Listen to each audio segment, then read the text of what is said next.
Saludos amigos de su programa Así Vamos. Hoy en esta entrega, nueva vez, con ustedes, vamos a presentar una entrevista que sostuvimos con el amigo Manuel Jiménez en su programa Propuesta de la Noche.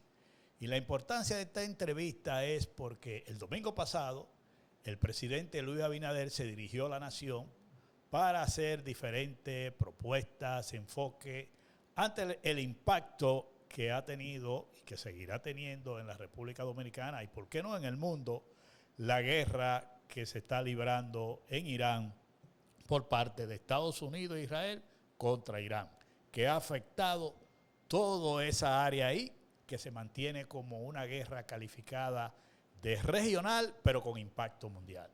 Para tratar este tema, referirnos específicamente al discurso del presidente Luis Abinader el domingo pasado, les invitamos a que escuchen con detenimiento la entrevista que compartimos con el amigo y periodista Manuel Jiménez esta semana en su programa Propuesta de la Noche. Les invitamos a que escuchen esta entrevista, la vean con detenimiento y también para que vuelvan otra vez a estar con nosotros en otra entrega de su programa Así Vamos. Mientras tanto, pongan atención a esta entrevista referente al tema de la crisis mundial y el discurso del presidente Luis Abinader.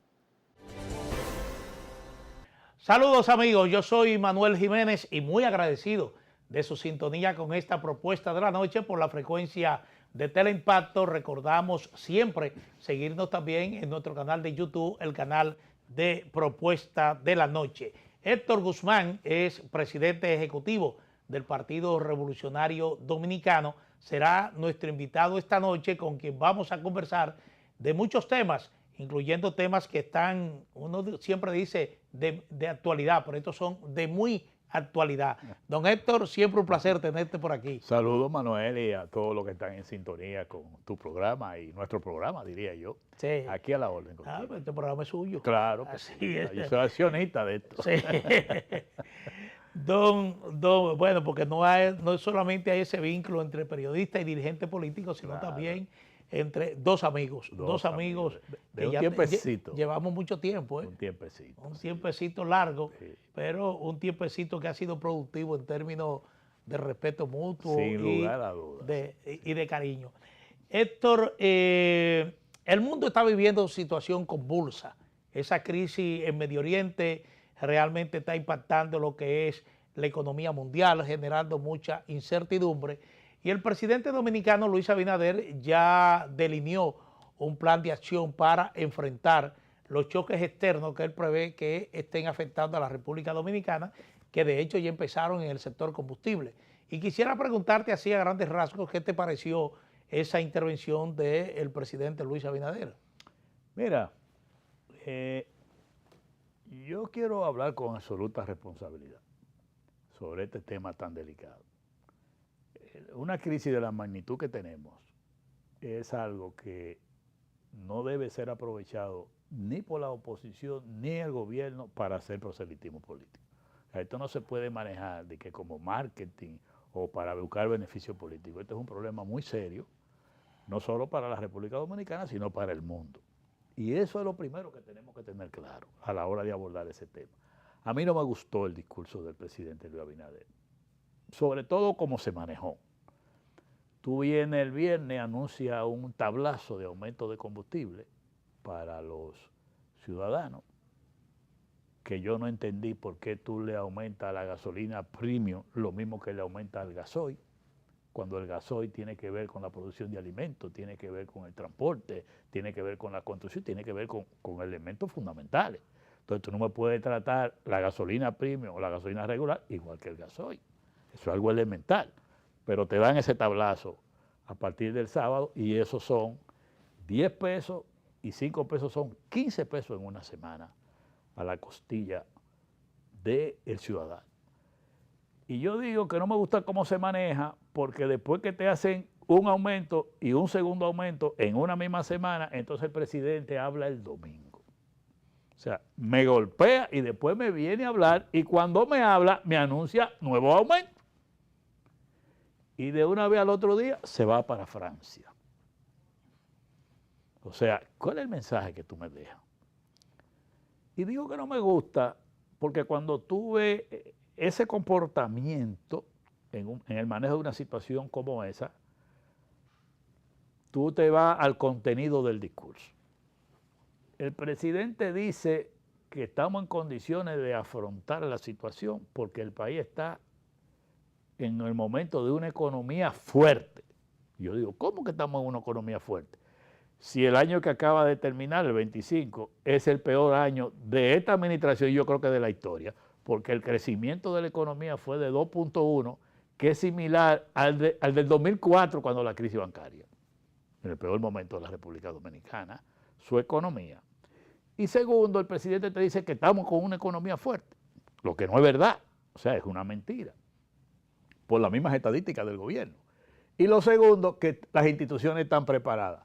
Hermano, estas instituciones, la mayoría de los servicios y la mayoría de las acciones, hemos retrocedido. Entonces, cuando tú vas y enfocas toda la parte económica y de gestión del gobierno, el sector eléctrico, la peor gestión de todos los tiempos, 5 años de fracaso, en sentido general. No lo digo yo, lo dicen las estadísticas del gobierno, mayores pérdidas, menos, vamos a decir, en términos, más gasto corriente, una tarifa más cara, todo un desastre esa gestión en el sector eléctrico. En el sector agropecuario, la producción de alimentos, hemos roto el récord en importación de alimentos, lo que quiere decir que estamos utilizando más dólares para importar alimentos. Entonces, en una situación en que estamos comprando más comida afuera para poderla traer y hemos reducido la autosuficiencia alimentaria, tú me dices que estamos en mejores condiciones. No, estamos en una situación delicada con la producción de alimentos. La inversión de capital, es decir, en obra. No, lo peor que ha pasado en toda la historia, 2 puntos y pico de inversión de capital en obra. Y eso se ve en el terreno cuando tú vas que la mayoría de las obras están paralizadas. Este fin de semana estuve yo para Santiago, viajé, y esa autopista Duarte da pena. ¿Cuándo es que la van a terminar? Eso no se sabe cuándo se va a terminar. Y cuando yo veía eso, que andaba con el hijo mío, que es ingeniero civil también, y veíamos lo que va pasando en la autopista Duarte, yo digo aquí, este año va a pasar y no la vamos a terminar todavía. Oiga bien, una obra que tiene 6 años va a tener. Entonces, todas esas cosas son contradictorias y entonces viene la promesa. Viene ante la situación, viene la promesa. ¿Cuál es la promesa? He identificado 10.000 millones de pesos. O sea, una palabra vacía, porque ¿de dónde tú lo identificaste? O sea, una promesa, un anuncio. No. Pero lo más grave de todo esto, pues yo no vi que anunciaron un plan para, vamos a decir, trabajar en lo que tiene que ver con el alimento para que no le impacte tan caro a la población. El anuncio del subsidio de 1.000 millones para los fertilizantes, pero eso se hizo en el 22, en el 23 y la comida se disparó como quiera, carísima. Porque no estamos hablando de cosas que la estamos inventando. Este gobierno subsidió el fertilizante en el 22 hasta el 23, como 4.000 millones de pesos en ese periodo. Es decir, más de 1.000 millones de lo que están anunciando ahora. ¿Y cómo está la comida ahora? La canasta familiar está casi a los 50.000 pesos, que es inalcanzable para la población. O sea, eso que usted me está hablando a mí de fertilizante, no me está hablando de cómo enfrentar la crisis. ¿Cuál es el plan para la producción de alimentos que usted tiene? No lo dijo. Ahora bien, es decir, que ese es el contenido, que es un contenido que yo lo veo lleno de contradicciones, lleno de promesas, lleno de mentiras. Y cuando tú lo relacionas, que yo oí al principio que inició la situación en Irán, en el Medio Oriente, vamos a decirlo, el ministro de Industria y Comercio, oye qué contradicciones, Yayo San, dijo que la situación ellos la podían manejar porque ellos tenían en reserva dinero con el tema de los combustibles de 12.000 millones de pesos. Y yo digo, pero si tú tienes 12.000 millones de pesos en reserva, ¿por qué al primer aumento tú me das un tablazo de una vez? ¿Y para qué son esas reservas? Por eso no lo digo yo, lo dice el ministro de Industria y Comercio, que tienen 12.000 millones de pesos una semana antes de que hablara el presidente. Y lo otro, contradictorio. El presidente dice que tenemos reservas monetarias por 16.000 millones de dólares, fue que él dijo, ¿verdad? Ya Yosan dijo que era por 14.000 millones de dólares. Hay una diferencia de 2.000 millones de dólares, tienen que ponerse de acuerdo. O sea, yo estoy hablando de cosas concretas. Porque esto hay que asumirlo. Estamos hablando de las reservas internacionales. Claro, que tú sabes que son las famosas que se habla del Banco Central, pero que también hay en el Banco de Reserva. O sea, cuartos que cogimos prestados. Pero reservas que mayormente se utilizan para garantizar las importaciones del país por un periodo determinado, siempre por 3 meses. No, más ahí o mismo menos que el vamos, rango. ahí mismo que y qué dinero prestado que se ha buscado y se tiene como reserva. Entonces cuando yo te digo que habla de la situación económica y que estamos en condiciones de buscar financiamiento, pero de cada 100 pesos 25 son para pagar intereses de la deuda. En esa situación en que estamos nosotros. O sea, a nosotros nos ha agarrado esta crisis con una situación económica difícil. Es al revés de lo que dice el presidente. Y tenemos que ser sinceros en eso. Qué malo, qué bueno, pero es la realidad. Entonces, vamos a la credibilidad del presidente. Lamentablemente la gente no cree en el presidente ya.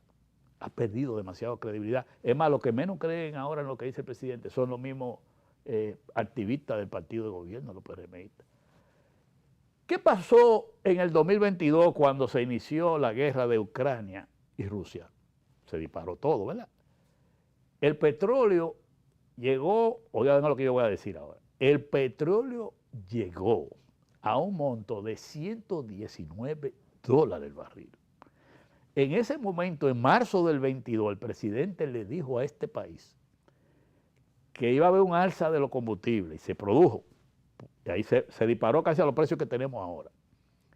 Y dijo que en 4 meses se iban a mantener los precios congelados y que si el petróleo subía de $115 en adelante, se iban a generar aumentos. Pero mientras tanto, entre 85 a 115 se mantenían congelados. De allá para acá, se mantuvo congelado el precio de todos los combustibles. Y el petróleo bajó al extremo de que el presidente dice en su discurso que en el presupuesto de este año lo habían contemplado a $65 el barril. ¿Qué quiere decir? Que del 22 a la fecha, el petróleo bajó por menos de $85, que fue cuando se elevaron los precios de los combustibles y se congelaron. Y esa diferencia de dinero al país no se le ha explicado qué hizo el gobierno con eso. Porque te congeló los precios de los combustibles y no lo bajó jamás. Hasta ahora que se produce un alza porque el petróleo llegó casi a $100 y de una vez un aumento en el precio de los combustibles a los ciudadanos. ¿Qué yo quiero decir con esto? Que el gobierno tiene que explicarle eso a la población. ¿Qué pasó en ese tiempo para tú poder exigir sacrificio? Porque yo digo lo siguiente, $119 costó en el 2022 el barril de petróleo y el gobierno, el presidente dirigió un discurso a la nación para aumentar los precios y decirle, mire, vamos a congelar los precios de los combustibles y si el petróleo pasa de 115, entonces hacemos un ajuste para el aumento. Pero eso no sucedió nunca y el petróleo bajó durante todo ese tiempo. Y eso, Manuel, se refleja en la tarifa eléctrica también.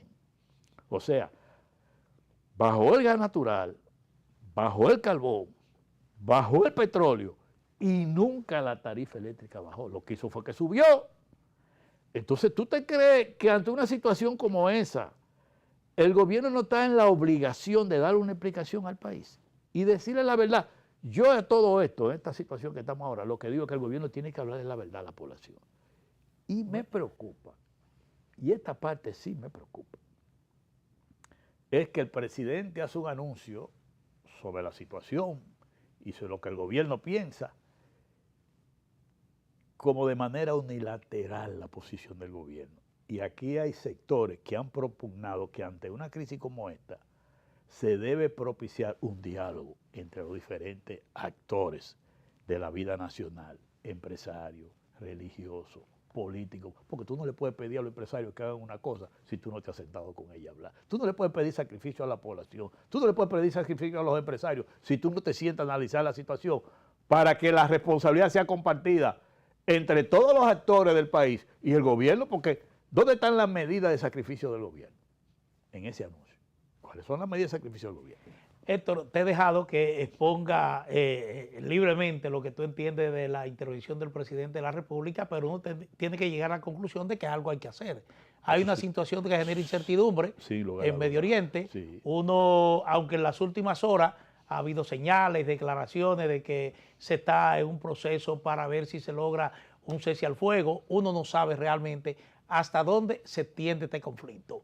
Pero me llamó la atención lo que plantea del sector eléctrico, porque lo único nuevo que yo veo que el presidente sí dijo fue el tema de la posibilidad de un ajuste en la tarifa eléctrica. Porque lo otro sí se había anunciado a raíz de la reunión, como tú señalaste, del Consejo de Ministros que hubo en el Palacio Nacional. Entonces, lo que sí parece preocupante es que se pueda utilizar el marco de una crisis para entonces sí ajustar la tarifa eléctrica, un sector que el desempeño del gobierno no ha sido bueno. Ha sido desastroso. Ese es el temor que uno tiene, que lo que pasó en el 22, que fue una promesa que el gobierno hizo, oye, de 115 en adelante voy a subir el precio de los combustibles, pero si el petróleo baja de ahí, yo lo voy a rebajar. Y congelaron la tarifa. Entonces, ¿qué pasó ahí? El gobierno se benefició de la crisis. Porque al día de hoy, hasta que llegó esta otra crisis, no se le puso la mano a los combustibles, hacia la baja, ni a la tarifa eléctrica. Y lo de la tarifa eléctrica, poca gente dice lo que yo digo, porque aquí hay gente que le tiene temor a eso, por los intereses. Miren, es lo más delicado de la tarifa eléctrica, porque primero es un servicio, como tú dices, muy deficiente, lo primero. Lo segundo es que es el sector de mayor fracaso de esta gestión y los funcionarios siguen ahí como si fueran buenos. Y tú dices, fracasó en 5 años y tú dejas a los mismos funcionarios, no hay interés en resolverlo. Pero ¿dónde es que está lo delicado? El gobierno tiene varias generadoras, el Estado Dominicano, vamos a decir. Tiene Eje Jaina, tiene Itabo y tiene Punta Catalina. Cuando tú produces un kilo, y esto sí es importante que yo lo diga, cuando tú produces un kilo de energía y lo produces, supongamos, porque el petróleo bajó o porque el gas natural bajó o porque el carbón bajó, porque son las generaciones que tenemos, te bajó y eso te produce un kilo de energía, supongamos, a 8 centavos de dólares. Pero tú lo tienes actualmente a 12. Se supone que si bajó de 12 a 8, yo debía de venderle a la distribuidora esa energía a 8. Oye lo que yo estoy diciendo, debía de hacerlo. Ahora, ¿qué sucede? Que hay un sector privado que trabaja en varias de esas generadoras con el gobierno, que si tú lo dejas 12 centavos, 2 son para ese privado y 2 son para el Estado. Es decir, tú estás beneficiando a un grupo económico porque hay una asociación público-privada en varias de esas generadoras.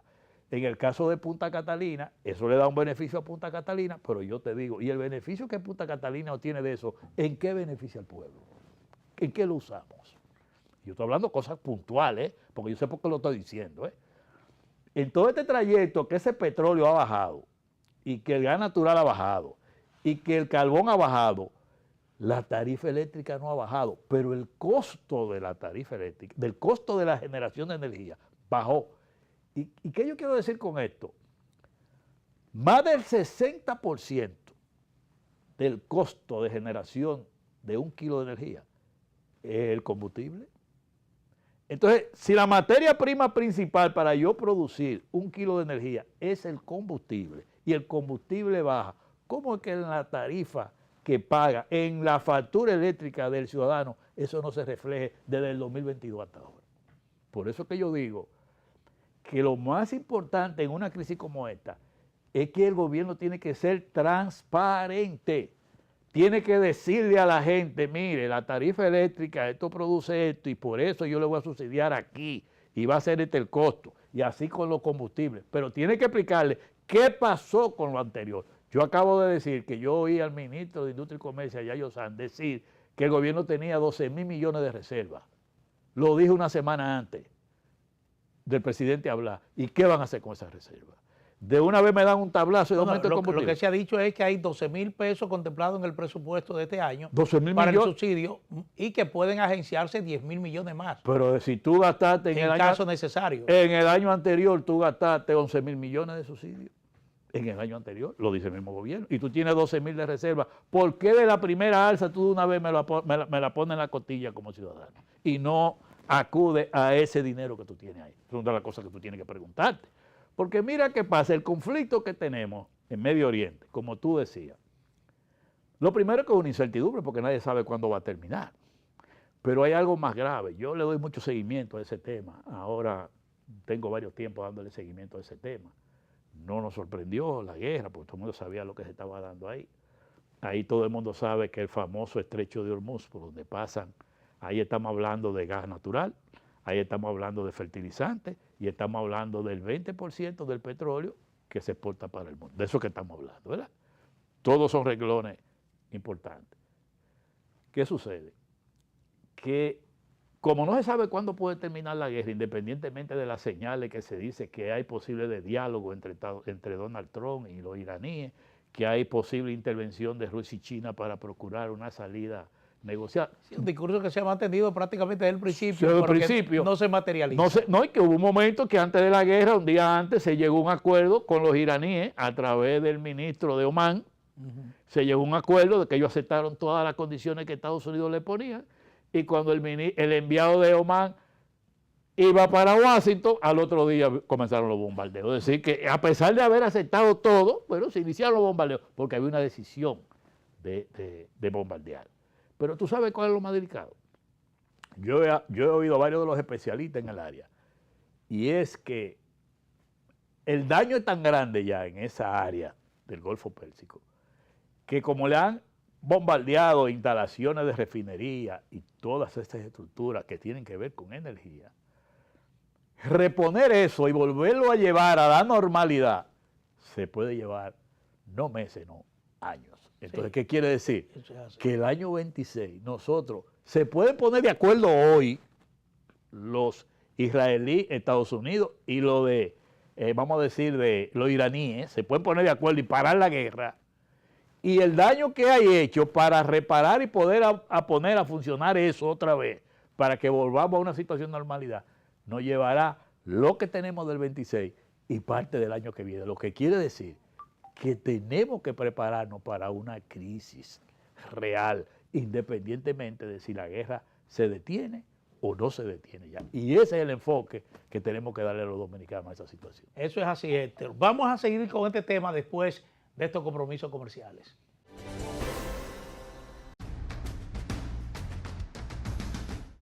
Seguimos con el ingeniero Héctor Guzmán, presidente ejecutivo del Partido Revolucionario Dominicano. Héctor, tú hablabas de que lo que el presidente anunció de alguna manera debió someterlo a un proceso de discusión, de consenso con los actores nacionales, empresarios, partidos políticos, sociedad civil, pero parece ser que el gobierno tiene mala experiencia con este tipo de encuentros, porque varias veces se ha hecho esa iniciativa, incluso a través del Consejo Económico y Social, y la verdad es que eso no ha llegado a nada. No, pero no ha llegado muchas de esas cosas por la actitud del gobierno, que se ha desinteresado. Siempre los actores, por ejemplo, en el Consejo Económico, yo que tuve mucho tiempo participando en eso y fui parte de ese diálogo, te puedo asegurar que la vivencia que yo tuve ahí fue que el gobierno no le interesó, porque el gobierno se metió en la campaña por la reelección y abandonó todo eso. ¿Tú te recuerdas aquella famosa 12 reformas? Sí. Que después se convirtieron en 16. Por eso no se llevó a cabo por la actitud del gobierno, que abandonó eso completo. Pero y ahora cuando la situación de Haití, no vino el presidente y se juntó con los 3 expresidentes y crearon equipo y crearon un plan, por lo menos llegaron hasta elaborar el plan, aprobado por todos. O sea, que cuando hay voluntad y hay deseo se hace. Es verdad, jamás se ha vuelto a hablar de eso. ¿Tú entiendes? No se ha vuelto a hablar de eso, que ese es otro tema. Que a esta crisis que tenemos nosotros, ocasionada por el tema de la guerra en Medio Oriente, oí yo al canciller haciendo de vocero del tema de Haití, diciendo que a partir del 1 de abril llegaba la tropa a Haití. O sea que nosotros, oye bien, con el tema que tenemos el de Haití al lado, eso nada más lo tiene República Dominicana. Bueno, lo dijo con una reunión con los embajadores de Estados Unidos en Haití y República Dominicana. Sí, porque fue para allá. Y para personal del Departamento de Estado. Fue para en la frontera, ¿verdad? Pero que él anunció que el 1 de abril, cosa que yo no entiendo, porque si son asuntos de seguridad, ¿cómo tú anuncias que el 1 de abril llegan las tropas? Hasta por razones de seguridad tú no debiste anunciar eso, porque es una acción militar que estamos hablando. Pero él se convirtió el canciller en el vocero y dijo que el 1 de abril llegan las tropas, que es una preocupación que uno tiene porque uno se pregunta, ¿y de dónde vienen esas tropas? ¿Quién sabe? Le han dicho a este país de dónde vienen esas tropas. ¿Qué información tiene el canciller? Lo que se llama la Fuerza de Supresión de Pandillas. Sí, exactamente, que fue un acuerdo que se llevó en la ONU. Bueno, ha sido avalado por el Consejo de Seguridad de Naciones Unidas, pero también por la OEA. Sí, ahora lo que uno se pregunta es, ¿de dónde vienen esas tropas? ¿Quiénes, de qué nacionalidad son? ¿Quiénes son que la van a aportar? O sea, Pero el canciller ha dicho que es el 1 de abril, por eso es ahorita. Y sobre todo el financiamiento, que ha sido la clave siempre del fracaso. Claro, entonces, pero al final de cuentas es que la situación en Haití se va a agravar, ¿verdad? Más el problema que tenemos nosotros. Entonces, yo soy de lo que creo, y no porque lo diga yo, no. Aquí hay experiencia de situaciones como esta que se ha buscado el entendimiento entre los diferentes actores. Yo recuerdo la de el 90, cuando Joaquín Balaguer, presidente, que hubo un tema de los combustibles, la larga fila de los combustibles, ese tipo. Ahí se firmó el Pacto por la Solidaridad Económica, todos los actores. Porque ¿qué es lo que pasa? Aquí hay unos temas delicados. Y finalmente el país arrancó. Y el país arrancó, o sea, porque todos los actores se sintieron compromisarios y como yo soy parte y tú eres parte y tú eres parte, todos empujamos en una misma dirección. Entonces, ¿qué pasa? Ahora, varias voces se han levantado planteando eso. Ahora yo te pregunto, o sea, ¿qué se pierde con que tú oigas a los empresarios, oigas a las iglesias, oigas, vamos a decir, los sectores políticos? Porque este es un tema del país. Yo te lo decía de un principio. No puede hacer política ni el gobierno ni los partidos de oposición. Podemos hacer política tampoco, porque es una situación de crisis. Y yo soy de lo que insisto mucho, que más vale precaver que tener que remediar. Mira, el anuncio que hizo el presidente ahora de ese aumento de 15 pesos a los combustibles y lo que él dice que van a venir más presiones, lo que quiere decir que podrá venir más aumento. Y una situación que está impredecible, que no se sabe cuándo va a terminar, pero que ya sabemos que por las consecuencias que hay, se va a llevar un tiempo. Puede llegar un momento que la población no se sienta confiada en lo que el gobierno está anunciando. ¿Y cómo tú crees que la población va a reaccionar? Ya hay país, en Panamá, en otros sitios que vi ahí, comenzaron a protestar en la calle porque no están de acuerdo con los aumentos de los combustibles. ¿Verdad? Puede venir una reacción de abajo hacia arriba que ponga en peligro la estabilidad política y social de la República Dominicana por no llegar a lo que debemos ser, que debe ser un plan del país. Porque yo te decía ahorita de un principio, Manuel Jiménez, para el tema de la comida, ¿cuál es el plan que el gobierno tiene? ¿Cuál es el plan? O sea, nosotros estamos ahora mismo importando más alimentos que antes. Quiere decir que tenemos que buscar dólares para importar. Y lo que se va a generar es una crisis de que todo se va a encarecer, en términos de alimentos sobre todo. Entonces, nos estamos preparando en la República Dominicana para producir alimentos. Yo te voy a dar una información. En San José de Ocoa, que hay una gran producción agrícola a nivel de invernadero. Ahí hay una crisis, hay un abandono de la mayoría de los invernaderos, de la producción. Y yo digo lo siguiente, una crisis como esta en la parte agropecuaria, además de tú tener que garantizar la alimentación al pueblo, que se llama autosuficiencia alimentaria, es una oportunidad también para tú producir alimentos que te puedan generar dólares para tú exportar. Porque el problema del petróleo y los combustibles es que nosotros no producimos petróleo. Nosotros tenemos que producir dólares para comprar petróleo, para comprar gas natural, para comprar carbón. Tenemos que producir dólares. Entonces, si yo tengo que producir dólares para comprar los combustibles, entonces la agropecuaria es en la que yo debo invertir porque me ayuda primero a garantizarle la alimentación al pueblo y segundo, puedo generar dólares. Ahora, ¿cuál plan anunció el gobierno para eso? Yo que me diga, ¿cuál anunció? Los fertilizantes, nada más. Oye, el financiamiento para poder producir. Y tú me estás hablando de 1.000 millones de pesos en fertilizantes. El fertilizante uno, la urea, uno de los fertilizantes. Pero y todo lo que tiene que ver con la producción agropecuaria, que a mí me llama la atención, que tú aumentes el gasoil igual que la gasolina premium. Eso es como que tú cojas $1 para comprar un Mercedes-Benz y valga lo mismo que para comprar una medicina. Tú dices, pero acá, pero la medicina no puede costar $1 igual que para tú comprar un Mercedes-Benz. Entonces, son cosas que nosotros yo la digo porque yo creo en que el gobierno es el que está más llamado a liderar un proceso de comunicación, de consulta, de conversación, de entendimiento, de participación con los sectores nacionales. Sí. ¿Cómo tú pones a los empresarios a que se sacrifiquen si ellos no son parte del plan? Bueno, precisamente hay quienes entienden que el sacrificio debe ser compartido, Claro. es decir, gobierno y la población. Ahora, ¿en qué tú entiendes que debe sacrificarse el gobierno? No, pero, por ejemplo, hay gente que no le gusta que uno hable mucho de este tipo de cosas, porque, ¿entiendes? Pero tú no le puedes decir a este país que la gente tiene que pagar la gasolina más cara y tú seguir con esa francachela que tienen muchos funcionarios del gobierno, de viajar y viajar y viajar, y tú seguir con cualquier, vamos a decir, actos del gobierno gastando dinero. Tú no puedes seguir tampoco, si tú tienes en el presupuesto una inversión en publicidad de 3.000 o 4.000 millones de pesos, tú no puedes decir que vas a seguir invirtiendo lo mismo. Para coger el discurso del presidente del 27 de febrero y ponerte un spot cada 20 minutos en los medios de comunicación para pagarlo. Tú no puedes. Tú tienes que revisar también el plan de obra del gobierno. Cuando tú tienes crisis, tienes limitaciones, tú tienes que irte a obras pequeñas para mover la economía y que la gente pueda, como le dicen, boronear. Porque el problema del ciudadano es que la comida está cara, pero si los ingresos le aumentan, él pueda comprar la comida. Pero si la comida está cara y los ingresos no le dan, entonces la situación es peor. O sea, tú tienes que irte a lo práctico. Entonces, publicidad, pero tú no puedes seguir con un plan de publicidad de invirtiendo 3.000, 4.000, 7.000 y 10.000 millones de pesos, como que nada está pasando. No, espérate. Se buscan prioridades en la inversión. Y tiene que hacer una inversión que vaya dirigida en función de la crisis que tenemos. Por ejemplo, tú tienes que pensar en la agropecuaria, que hay que buscar dinero para invertir. Pero la agropecuaria te genera empleo. La agropecuaria te genera materia prima. La agropecuaria te genera alimento y te genera dólares. Entonces, eso debe ser una prioridad. No porque a mí me guste o no me guste. Porque yo voy a necesitar más dólares para comprar combustible. Y yo no produzco combustible. Entonces, ¿cómo yo compenso los dólares que necesite?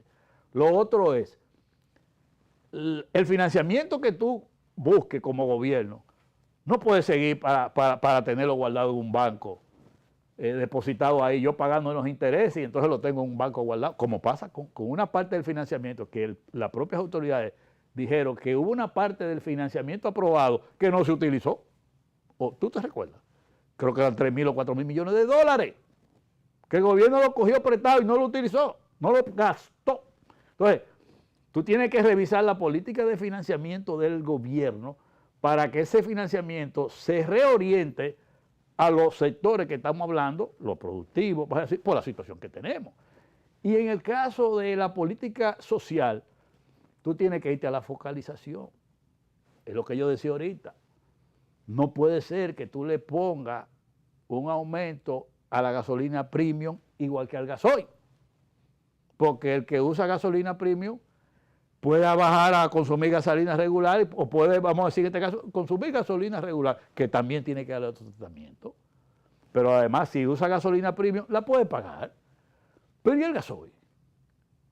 O sea, tiene que ver con la actividad productiva y tiene que ver en este caso. Entonces yo creo que, y así vas tú identificando una serie de medidas, porque ya hemos vivido crisis como esta. Esta es impredecible porque no sabe cuándo va a terminar. Y fíjate que estamos hablando de un petróleo de $100, lo máximo que ha llegado hasta ahora, que se estima. En un momento se puso a 110, pero volvió y se puso en 100. Pero cuando la guerra de Ucrania fue en 119 que se colocó. Y en los tiempos de Antonio Guzmán llegó a costar, que fue la parte histórica más alta, $147 el barril de petróleo. Y fuimos subsistiendo a ese tipo de cosas.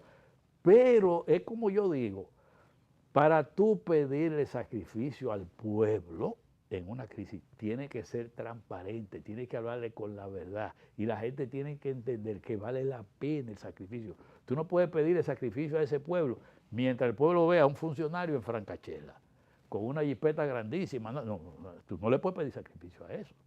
Entonces, los mismos funcionarios.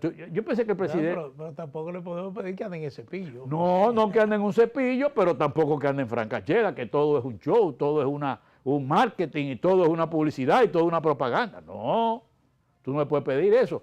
Y si va a inaugurar una obra, tú no puedes. ¿Tú sabes lo que le cuesta al país cuando el presidente se mueve e inaugura una cancha? Una cancha deportiva, o como vi yo en un caso que le pusieron un techo de alucín a una cancha. Y ahí fue la parafrenaria del presidente con todos sus funcionarios y toda la seguridad. ¿Sabes lo que cuesta eso?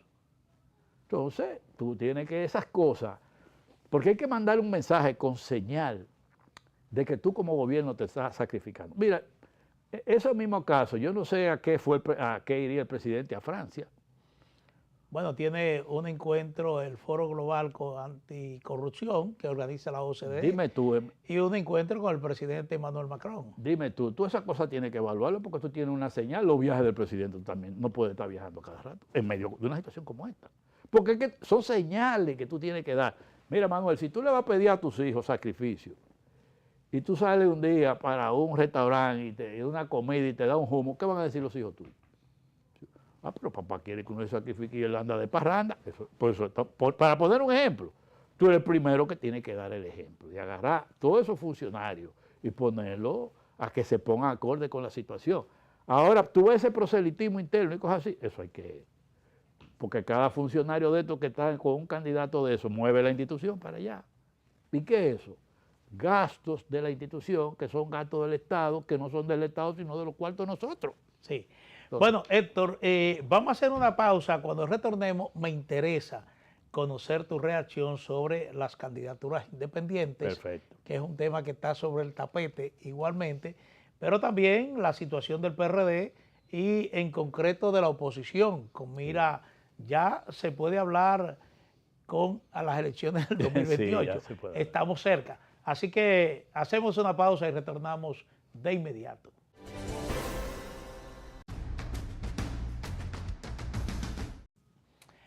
Héctor, hay la impresión, y mucha gente lo afirma, de que los partidos políticos están en contra de las candidaturas independientes y que a eso se debe precisamente esa iniciativa a nivel del Congreso para modificar la ley de partidos, los artículos 156, 157 y 158 para decretar la muerte de las candidaturas independientes.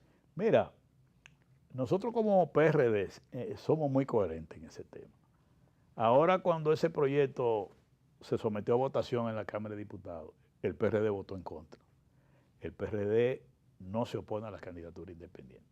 Y entendemos que eliminarla es un retroceso porque las candidaturas independientes existen en la ley hasta vieja. O sea, eso ha existido siempre. Lo único es que a qué tú le llamas candidatura independiente y cómo canalizarla. Y ahí es que está la diferencia. Nosotros entendemos que no se deben eliminar. Pero anteriormente siempre se canalizaban a través de los partidos movimientos y de movimientos, a través de un movimiento político, de una organización política o de un partido.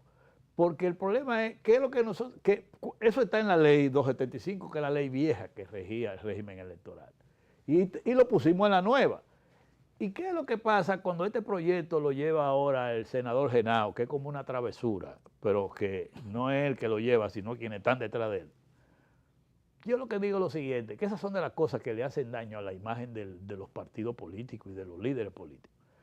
Porque nosotros en la Junta Central Electoral, a raíz de la sentencia del Tribunal Constitucional, todos los partidos fuimos ahí y hablamos de regular las candidaturas independientes y consensuamos un proyecto. Y ese proyecto la Junta lo llevó a la Cámara de Diputados y eso está en comisión y no se ha rendido ningún informe. Entonces, ¿cómo tú...? Sí, el de la Junta no se ha conocido, no se ha rendido informe. No se ha rendido informe. Pero este que sometió Genao ya fue aprobado por el Senado. Y el primero de todo en la Cámara de Diputados. Entonces, tú lo que te quiero decir es que ese comportamiento es dañino para la política dominicana. O sea, tú no puedes, como un relajo, como algo, como que un relajo eso. Entonces, yo creo que nosotros nos pusimos de acuerdo en la Junta, oye, todos los partidos, y sugerimos su regulación, cómo debe ser. Y yo soy de lo que te digo, hasta políticamente hablando, eso como quiera va otra vez para el Tribunal Constitucional. Pero yo le decía a algunos amigos de los otros partidos que el único que votó en contra fue el PRD, el único, como partido, porque el diputado que tenemos ahí nosotros, las instrucciones que le dijimos fue, nosotros no nos oponemos a la candidatura independiente. Lo que planteamos es que sean reguladas, porque no pueden estar, una candidatura no puede estar como chivo sin ley, tiene que tener regulación. Y la sentencia en gran parte manda al Congreso a regular las candidaturas independientes. Ahora, ¿qué pasa? Quitarles un retroceso porque antes estaban. Pero además nos pusimos de acuerdo en la Junta en mantenerla y regularla.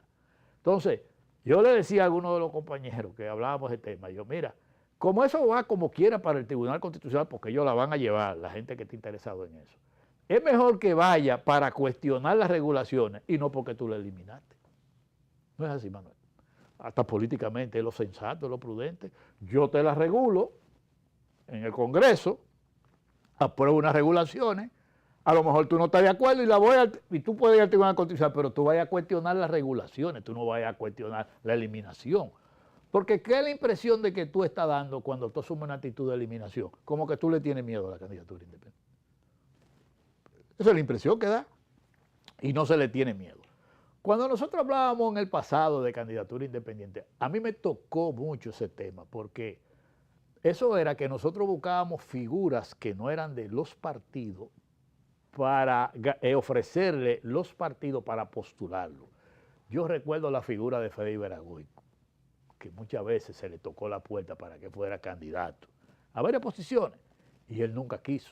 Bueno, hubo de hecho el propio Rafael Corporán de los Santos. Corporán de los Santos, que aunque era balaguerita de simpatía y en sus medios de comunicación, el Partido Reformista lo llevó y era una candidatura. El mismo Roberto Salcedo, la primera vez que Roberto Salcedo va a aspirar a la alcaldía, se le acerca, yo mismo fui cuando Jacobo Malúa y le dije a Roberto Salcedo, mira, para que tú seas candidato a alcalde para el 90, por el PRI. Y yo, no, yo no estoy. Pero él andaba poniendo algunos zafacones, lo ponía en los potes de luz, en una de las bolsitas de municipalidad. ¿Te recuerdas? Y nosotros fuimos y le ofrecimos eso. Recuerdo también cuando José Joaquín Puello era presidente del Comité Olímpico Dominicano. José Joaquín Puello no era de ningún partido. Y varios lo visitamos a él para decirle que fuera candidato. Entonces, eso era lo que se entendía como candidaturas independientes de gente que podían postularse por un partido a un cargo electivo, el partido lo llevaba y después si él salía diputado, senador, él era independiente porque él no tenía que someterse a la disciplina partidaria ni a los organismos partidarios, aunque lo haya postulado. Eso es lo que hay que entenderlo. Yo digo que aquí hay dos posiciones extremas que no son buenas ni una ni la otra. Algunos abanderados de la candidatura independiente comienzan a acabar con los partidos políticos. No, que el financiamiento y que sé yo qué, y que los partidos. Ese no es el discurso correcto. Aquí yo digo que hay más de 30 partidos y movimientos, hay como 2 o 3 más, que cualquier organización de esa le facilita una figura importante de social o económica o comunitaria, le facilita para que pueda aspirar a una candidatura. Aquí no hay problema con eso. Lo que pasa es que hay gente que se quiere vender. No, que yo soy independiente. ¿Independiente de quién? ¿Independiente de qué? Nadie te impide que tú aspires. Ahora mismo nosotros como PRD, nosotros, que estamos en todo el país reorganizando el partido a través de los comités municipales, comités de distrito y provinciales, una de las cosas que le estamos diciendo nosotros a nuestros dirigentes es: procuren figuras sociales importantes, empresariales, religiosas, que quieran aspirar, procúrenla para postularla por el PRD. Nosotros estamos pregonando eso. ¿Por qué? Porque nosotros decimos que un líder social, un líder comunitario que quiera ayudar a su comunidad puede ir como regidor o como alcalde o como vocal a un ayuntamiento y el PRD que le facilite eso, porque al final de cuentas nosotros lo que necesitamos son líderes que se preocupen por la comunidad y eso lo estamos pregonando nosotros. Por eso es que nosotros decimos que nosotros no nos ponemos candidatura independiente, nosotros andamos buscando líderes de verdad. Ahora, nosotros lo depuramos porque nosotros no queremos gente que esté vinculado al narco, ni gente que esté vinculado a asuntos de corrupción, ni a situaciones violentas y cosas así. No, eso no. Pero líderes sociales, líderes comunitarios, figuras empresariales, líderes religiosos, lo andamos buscando para facilitarle el PRD, que es un partido con una tradición, con un sentimiento, con una cultura en la República Dominicana, para que canalicen aspiraciones por ahí. Lo estamos buscando. En estos días, yo no sé si tú viste en los medios de comunicación, nosotros juramentamos el frente de culto en el PRD. Y ahí están viniendo muchísimos pastores y algunos de ellos aspiran a regidores y aspiran a diputados y le estamos abriendo la puerta. A propósito de eso, te veo muy activo recorriendo el país, sí, encabezando encuentros precisamente del Partido Y andamos en esa labor, andamos en esa labor porque nosotros sabemos que, por ejemplo, las elecciones municipales son primeras. ¿Y cómo van los resultados? Muy bueno, muy bueno. Tú sabes que el PRD es un sentimiento y positivamente te pudiera decir que la gente lo ve muy bien el partido. Ahora mismo el PRD tiene una imagen muy aceptable de la población porque hemos mantenido una posición coherente, hemos sido muy coherentes y además de dignidad. No nos compra nadie ni nos vendemos a nadie, ni nos prestamos a mojiganga. Ni en el PRD tú puedes acusar a ninguno de los que estamos dirigiendo el PRD, tú lo puedes acusar ni de corrupción ni de vinculación al narcotráfico ni a situaciones cuestionables. y andamos reorganizando el partido, en este caso reavivando el pensamiento peñagomista, sobre todo los ideales de José Francisco Peña Gómez, y reanimando sobre todo a los jóvenes. Andamos captando jóvenes para formarlos en la política, porque entendemos que a la juventud hay que darle mucha participación, porque ya es de ellos, el presente y el futuro es de ellos. Y nosotros no es que estamos buscando un joven de que para ponerlo en la juventud, JRD, no, es para que dirige el partido. Y algunos sí tienen condiciones que puedan aspirar también, porque si tú quieres mejorar la democracia, tiene también que mejorar la calidad del liderazgo político y la representación política. Y nosotros, como estamos conscientes de eso, estamos propiciando eso y nosotros estamos visitando todo el país permanentemente. Yo estuve en Santiago esta semana, la otra estuve en Samaná, estuve en Ocoa, visitando cada uno de los lugares y es en contacto con gente importante y con los dirigentes de nosotros y le decimos eso mismo, denle espacio a los jóvenes, traigan a los jóvenes, denle participación a los jóvenes, estamos en eso y a las mujeres, porque las mujeres son muy, muy activas y en esa línea estamos y este año 2026 lo hemos declarado el año de la reorganización y el crecimiento del partido. Sí, una cosa, el PRD siempre ha sido como una especie de amigable componedor dentro de la oposición para lograr de alguna manera algunas acciones unitarias, se vio en las elecciones pasadas, pero parece que eso ahora como que no pinta bien, no pinta que vaya a haber arreglos o unidad opositora con mira a las elecciones del 2028. Tú has dicho, el PRD ha sido aquí el padre de los acuerdos políticos, los acuerdos de Santiago, acuerdos de Santo Domingo. Nosotros seguimos en esa línea e insistimos, pero no solo porque nosotros lo creemos y practicamos eso, sino es que la mayoría de la población entiende que debe ser así.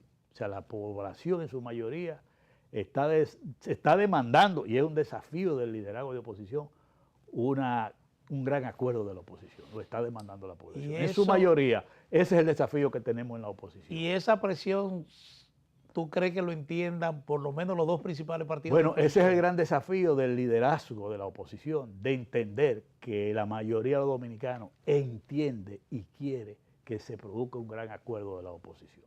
Esa es la realidad. El que no entienda eso, que salga a la calle para que lo entienda como lo estoy viviendo yo, donde quiera que voy. Hay muchos que apuestan a que haya una segunda vuelta o apuestan a una segunda vuelta para posteriormente construir esa unidad. Esperemos el momento, porque en el momento que haya que decidir esas cosas, usted va a hacer sus encuestas y usted va a ver lo que piensa la población. Que es algo muy imprevisto. Sí. Claro. No, pero el momento llegará.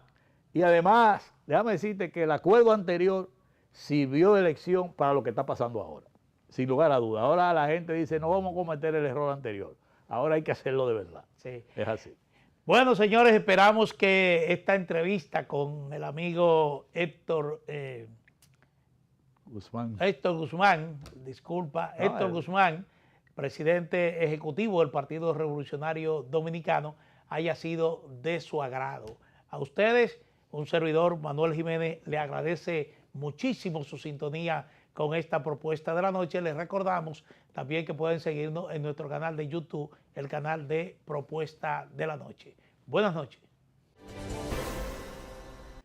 Bueno, hemos llegado al final de nuestro programa Así Vamos, esperando que ustedes hayan disfrutado de esta entrevista con el amigo Manuel Jiménez y le invitamos nueva vez a estar con nosotros en otra próxima entrega de su programa Así Vamos. Bendiciones para todos y gracias por su atención.